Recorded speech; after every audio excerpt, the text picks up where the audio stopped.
CLAIBORNE, and as we said earlier, John. Rachel Barbeau, Cox Media Group. I'm just interested from both of you.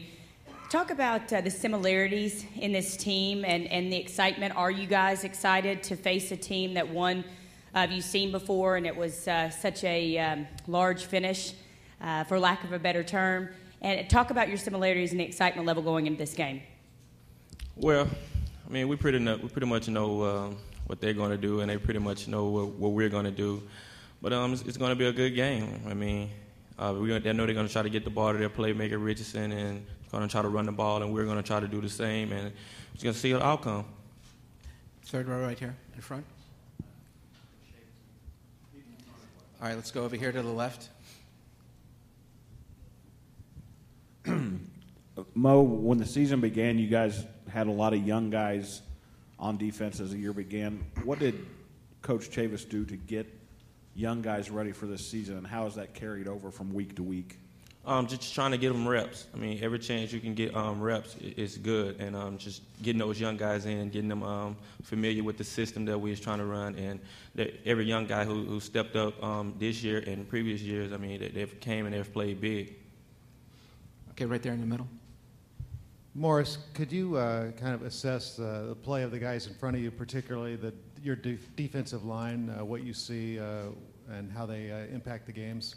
They impact the games a lot for us. I mean, we kind of complement for each other as on the back end, but all the credit goes to those guys for getting back there, making the quarterback do things that he don't want to do with the ball, and we try to hold our man down as long as we can. Back on the left there. Tony Segalis with the Crimson White. Maurice, what have you seen from A.J. McCarron, and what do you expect to see from him in this game? He's just a good quarterback. I mean, he can throw the ball, and he has Trent Richardson to complement that for him. But from what I've seen, he's a good quarterback from the first time we've faced him. I mean, he's a great quarterback. In front here in the third row. Yes, this is for both players. What do you guys see in your personal dealings with Coach CHAVIS that makes him a good defensive coordinator? How does he motivate you, or what does he tell you that makes you the players that you are? I mean, just go out there and make plays. I mean, he motivates us, to do what we have to do, and he tells us, it's a good scheme, but it's the players that are in the scheme that, makes the defense what it is. So, I mean, he tells us we're great players, and, we're playmakers also. So, I mean, just giving us that, free reign, over the defense to make plays, I feel like that's a big part of our defense. He's a great coach. I mean, kind of what Brocky said. I mean, I don't know how he does it with his schemes or whatnot, but he put this team in a position to be successful, and we just go out and we just make the plays that he put us in to make. In front here. What do you take away from that first game with Alabama that you think you could exploit differently this second time around? I think it's pretty much going to be the same. I mean, whoever can get execute the technique and be in the right places. Okay, we're going all the way in the back there on the right. Name and affiliation, please. Les East with the Baton Rouge Advocate. Michael, two-part question. Was there anything in the first game against Alabama, against their running game, that you learned that you couldn't tell on film? And secondly, just talk about the role the tackles will have against that running game in this second matchup. For the first question, I think it's mostly like their zone schemes, and I couldn't really tell which way they were going.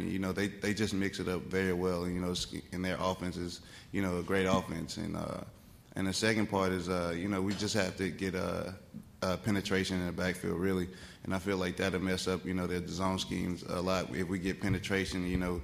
Kind of keep him from running east and west and finding a hole, and just making him make a quick decision and running to linebackers or anything like that. Okay, we're going to go down here on the right, please. Glenn Gilbo, Gannett, Louisiana. Michael, what kind of guy is Coach CHAVIS day to day? Is he always all business, or is he funny sometimes? And what's your favorite Chief story?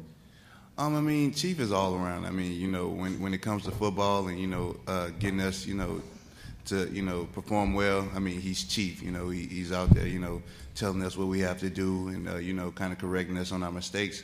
But I mean, what makes him a great coach is when we're off the field and we want to joke around. I mean, he jokes around with us, and I feel like that's why his coaches respect him, and we play so well for him because he's so down to earth when it's not football time and when we're not doing football, and when it is football, he's strict as possible. We've been joined by Coach Chavis. My favorite story is to speak quietly and carry a big stick. I feel like that's the biggest one, and I feel like that's what this LSU team does, and that's especially what this defense does. We're down here on the left, second row. Randy Rosetta, Tiger Sports Digest. John, welcome. Could you kind of talk about the impact it is on you to be back in this game? You were very emotional at the SEC championship game. You were here with Tennessee. What is the emotional impact on you to have a team back here? Well, I think it starts with me. I'm an emotional person, and I don't apologize for that. That's who I am. I love what I'm doing. Certainly, I love where I'm doing it, and being a part of this program and with this group of young men that we have this year is special. There's a lot of things that you want to be able to do, and there's a lot of people that start the beginning of the year, with those same ideas. These guys have worked so hard, and to watch them and be out there with them every day, it's an emotional deal when they have great success, and certainly I'm thankful to be part of it and to be back. You coach in this profession for a long time, and I did before I had the first opportunity, and certainly there are people that have had several opportunities, but to be back a second time is special, and I couldn't think of a better group of young men to be with. And certainly when you look at the LSU program and what they've done over the course of the last 12 years, I mean, it's amazing, to see the kind of success. And then you look at the kind of success that Coach Miles has had in his tenure at LSU. He's the winningest coach in the SEC. And certainly I think that speaks volumes for him, and it speaks volumes for the program at LSU. So it's exciting, and any time I'm excited, I'm emotional. When I get mad, I don't cry. When I get happy, I do. That's who I am. Back in the middle. This question is for Mo. Siobhan Herndon with NBC6 News out of Shreveport, your hometown. Just talk about growing up and coming to this moment, national championship, going to Fair Park High School. What does this moment mean for you? It means a lot. I mean, as a kid, you just dream about these type of things of going and playing for a big-time school and playing good opponents, and this point here where you play for a national championship. I mean, some people never get this moment in a lifetime, and I'm just fortunate to be here with this team and these group of guys that I've been around for so long, just sweat and blood, tears with these guys, and it's amazing. Back on the left, Tommy. Again, Morris, could you talk a little bit about Coach Cooper and just kind of the job he's done with you guys in the secondary? Coach Cooper's done a great job with us. I mean, preparing us for every situation we may see in the game. If we may not see it, I mean, he still gets us ready for it. And him and Coach Chavis, they get together and they get the schemes and stuff down, and they put us in the right position so we can be successful. Right here in third row. David Moore, USA Today. This question is for Michael first, and then John, if you would weigh in. Going into your season opener, everybody knew that Oregon could really run the ball, and been proven out over the course of the year that they were one of the great running teams in college football. I just wonder if being able to put the brakes on their offense and their running game sort of set the tone for you guys this year, and also for you personally getting into the lineup, if that gave you a lot of confidence. Oh, totally. I mean, I feel like that's a big part of the defensive line. We try to stop the run and try to make them pass, because I feel like we have one of the best secondaries in the nation. So I mean, I feel like if we stop their run, they kind of have to pass. So they got to pass into Mo Claiborne and TYRANN MATHIEU and stuff like that, playmakers that might come up with the ball, might throw interceptions. So I feel like stop and run is the biggest part of our defense. On the left over there. It gave me a lot of confidence. That was my first start, ever at LSU, and I just feel like, I just had to, get the butterflies out, and I feel like that game really did it for me. Well, we had a long time to prepare, and certainly, our players were excited about the preparation, excited about playing a team that had just played for a national championship. And you look at the schedule, and I don't think anybody had a tougher opener. And it was tough preparing, but our guys bought into the things that we asked them to do, and certainly did it in a grand fashion. It was really fun watching them play. We put a lot of speed on the field, and some of the plays I saw in that Oregon game gave me a lot of confidence as well as the players. And I know they came out of that game with a lot of confidence because, Oregon's a fine football team, and you have that kind of opener, and you get that kind of momentum going. I think it certainly helped propel us through the rest of the season. On the left here. Hunt Palmer with Bayou Bengals Insider. This is for Michael and then Coach. You talked about the running game, and I've talked to y'all's offensive linemen about how they can tell when they're wearing teams down late in games. How important is the depth that you guys have developed on that offensive line in practice and then carrying over to the games that you guys can kind of shuffle in and out? I feel like it's a very important aspect because when you have a good first team defense, and then you get your second team defense, and they're even hungrier to make plays, and they're going out there sacking the quarterback and getting interceptions. I feel like with the depth that we have, that makes our defense even more better than it is. It's not by consequences that it happened this way. We intend to play, and when I say up front, and people want to use this against you in recruiting, but we're going to play 10 defensive linemen if we've got 10 healthy guys that can go in and give us quality snaps. And what that does for your football team, it builds that depth. And listen, we lost two really, really fine players from the interior of our defense last year, and we didn't miss a beat. We didn't miss a beat because the guys that had come in there, and I could name several names, but Michael being one, but they didn't miss a beat because they'd been in the wars, they'd been in the battles. And what happens if you know you're going to play, you prepare a different way. I mean, that's just human nature. So our guys know they're going to play, they prepare, and when they get those opportunities, they want to show the coaches and the team, the rest of the team, what they're capable of doing. And again, it makes us have the depth that we need, and it gets the guys excited about going to practice, going to get better, and preparing for games. You can only get so good in practice. You've got to go play in the games before you're going to reach that level and gain the confidence that you need, and that's what we've done. And we've been fortunate this year that we've been able to do it in the secondary. It's with our depth there, and we've had to move some people around, and certainly, Ron's done a great job, and as well as our guys, our young men have done a great job in terms of being able to move around and play different positions. And when you got parts that are interchangeable, then it allows you to do a lot with your defense. So, that's part of what we do. That's part of what we do in terms of getting them ready to play. We're going all the way back on the right. Matt Moscona, ESPN Radio Baton Rouge. Coach, could you talk a little bit about Eric Reid and his progression recovering from the injury through bowl practice and what his status is for Monday night? Well, he's full of go.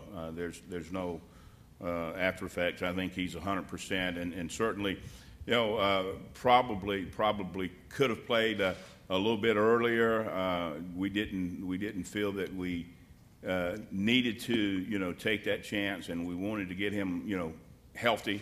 And again, obviously played very well in the championship game, an SEC championship game. Hadn't missed a snap in practice. He's like I said, he's full speed. Right here in front, Dennis. Dennis Dodd, CBSSports.com. John, I don't know if you've been asked this, but what kind of job did you guys think you did on Trent Richardson the first time? Well, Trent's a great player, and really it's, you look at Trent and the entire offense. I mean, they got a great offensive line. They've got a quarterback that runs their system well. He ended up with a bunch of yardage. Certainly, when you have a player gain that many yardages, whether it's passing or running, you can't say he did a real good job. That's obvious. We kept him out of the end zone, which was the biggest thing. We played well when we had to. And they're good enough to gain all the yardage that they need. There were some plays that we were a little bit out of position. And when we met with the team first thing Monday, I took responsibility for that because there were some things that I didn't prepare well enough for and didn't prepare them well enough for. So, he's a great player. He's plenty capable of earning anything that he wants to. And certainly, he's a big part of their offense. But to say that we did a great job on him, I couldn't tell you that because I don't feel like we did. But it wasn't because of the players. I think part of that had to do with our preparation, and that was on me. I didn't do a good enough job in preparation. He was over 100 yards at one time and then ended up, I think, with 89 and was really knocked down late in the game by some big plays by you guys. Did they have a net effect the other way of your defense maybe just wearing him down? He carried 23 times, I think. Well, I don't know that you ever, can wear a guy down like him. He gets better, and some of the better backs get stronger as the game goes on, and certainly, he has those kind of qualities. He's like I said, he's a big physical back, but you're going to see a lot of those guys in the SEC, just about every week. And I wouldn't want to be one that rated any of them. You're going to see quality backs that you have to play against. We see them in spring practice, and that's part of what you have to do in this league because it's a league that if you're going to have success, you're going to have to run football, and if you're going to have success, you have to stop to run. In the back, Tommy Dees, Tuscaloosa News. Coach, you prepared for Nick Saban teams with various offensive coordinators on his side. What ties Nick Saban's offense together? What are the common threads you've seen over the years, and what are the keys to stopping those? Well, I think one of the things that they do well is that they play to their defense, and what I mean by that is that they're not going to put their defense in bad situations. They're not going to turn the ball over. They're not going to give up field position. They do a great job of running the football, being physical.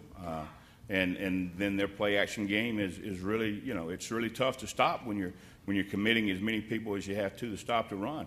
And that's always been the same. I mean, that's what they've done. And I think when you do that, you are to a certain degree, playing to your defense. And certainly we've got an offense that does the same thing. And they do a tremendous job of possession time. I think that's important when you look at it at the end of the game. Who had the ball the most minutes, who turned it over the fewest times, and those are two areas that will tell you, a lot of times how well you played. In the middle, Pete. Pete Thamel from the New York Times. Mo, I'm wondering if you could tell me your recruiting story a little bit, how you ended up at LSU. I understand you weren't the most highly recruited guy coming out of Shreveport. And John, if you could just talk about Mo's season and what he's done for you guys. Well, LSU is a place where I knew I always want to be, and a lot of guys from my high school, like Ronnie Prue, Reginald Robinson, and Stromae Swift, all those guys came from my high school to LSU. So when I was young, I already knew where I wanted to be, and that was LSU. And when I got my opportunity, I jumped on it. We're going over here, Ted. Let me tell you a story, that went on not as much during recruiting, but after recruiting. Like Mo said, he knew where he wanted to be, and certainly we were excited about that. And we have not been surprised by the success that he's had because we knew he was a great athlete. We knew he had a big upside.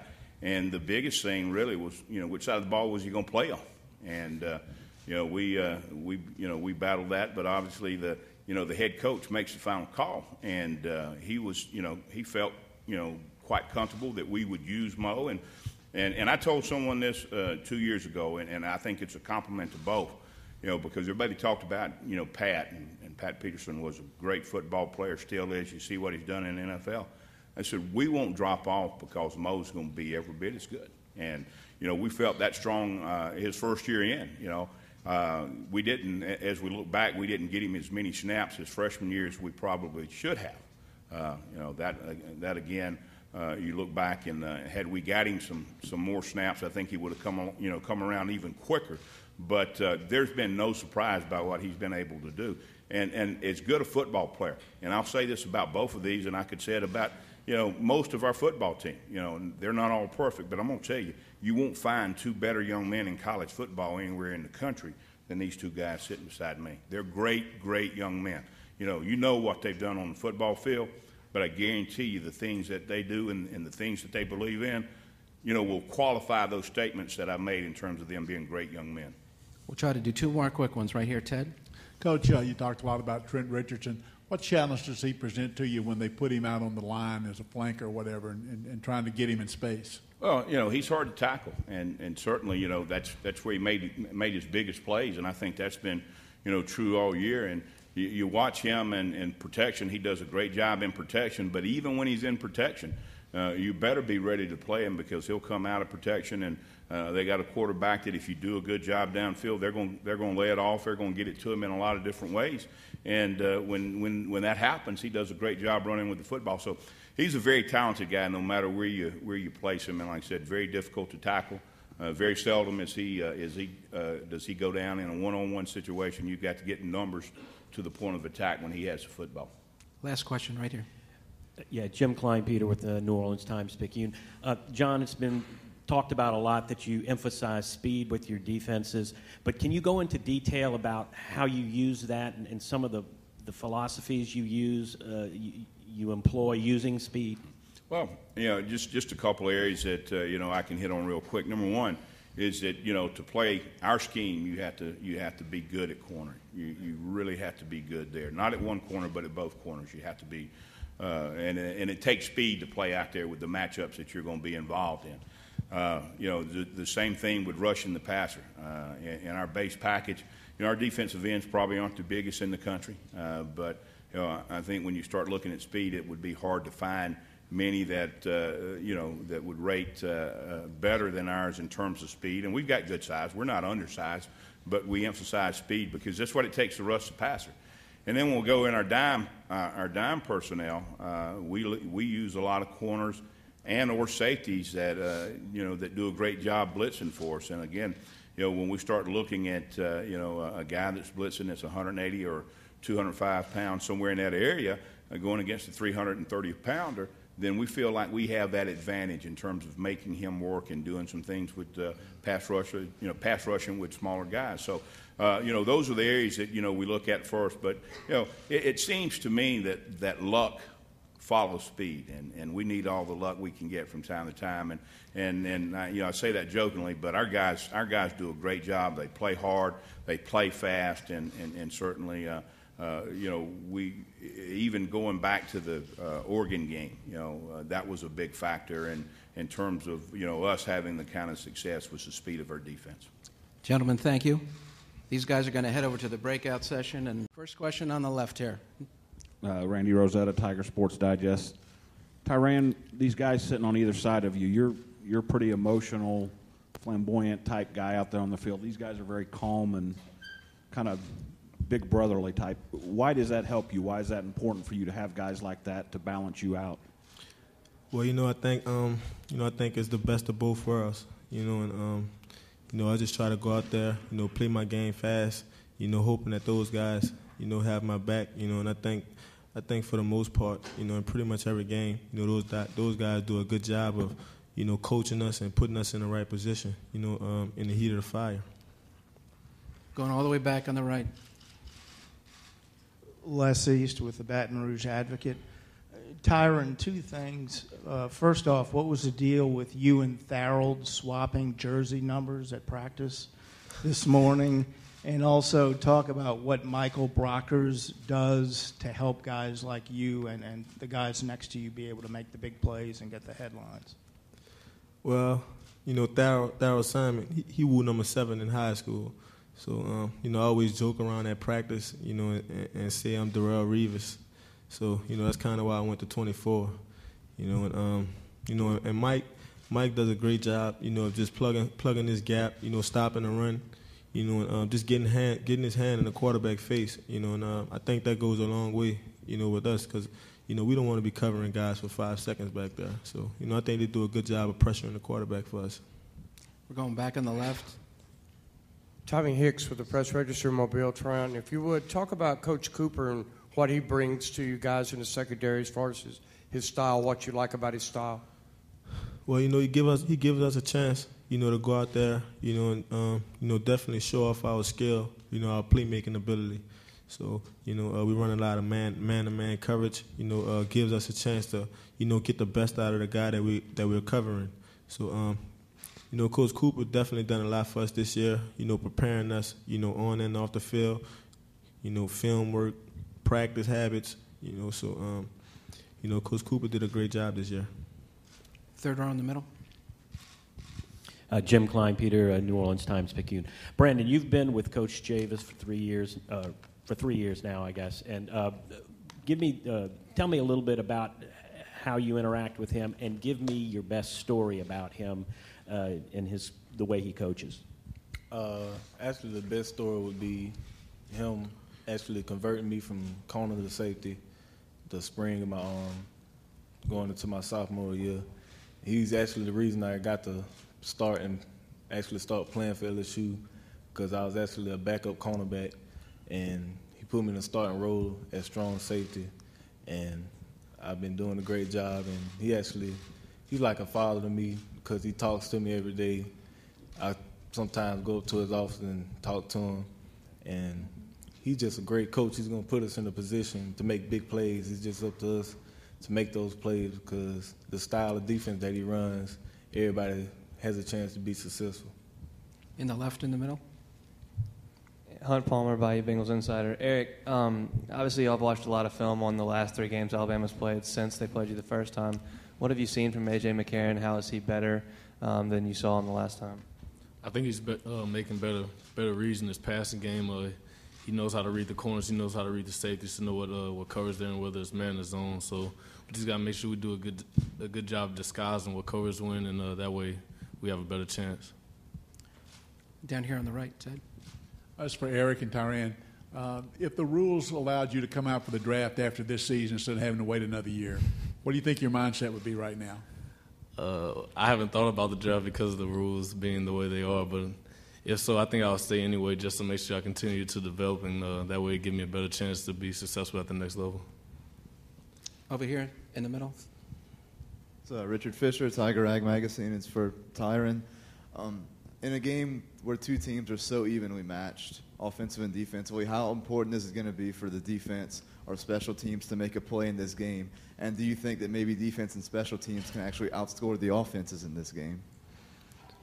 Well, I think we definitely facing a great team, in all 3 phases of the game, so, we look at it from this standpoint, our playmakers, the guys who lead this team, are definitely going to have to step up, and play their best football, and put our team in position, to win this game. Okay, we're going to go left side, second row. Randy Rosetta, Tiger Sports Digest. For you guys on the end, reverse the question I asked TYRANN. How has it helped you guys who are very steady and kind of lower key to have a guy like TYRANN emerge and be that personable guy? And same thing with Mo with his dynamic plays. How does that help balance things out in the secondary? That just makes us want to make big plays. When you see them making big plays and getting to the ball and getting the ball out, making interceptions, you tend to feed off of that as a player playing in this style of defense. That just makes you step your game up, and it's been helping us out this year, so we're just going to continue to do that. Like Brandon was saying, I think we feed off of Tyron's emotions, so when Tyron's having a good game, we're all having a good game. If he gets the ball on the ground, you'll see 11 hats swarm to it trying to get it, or blocking for him if he gets an interception. So he makes big plays, and we feed off of that.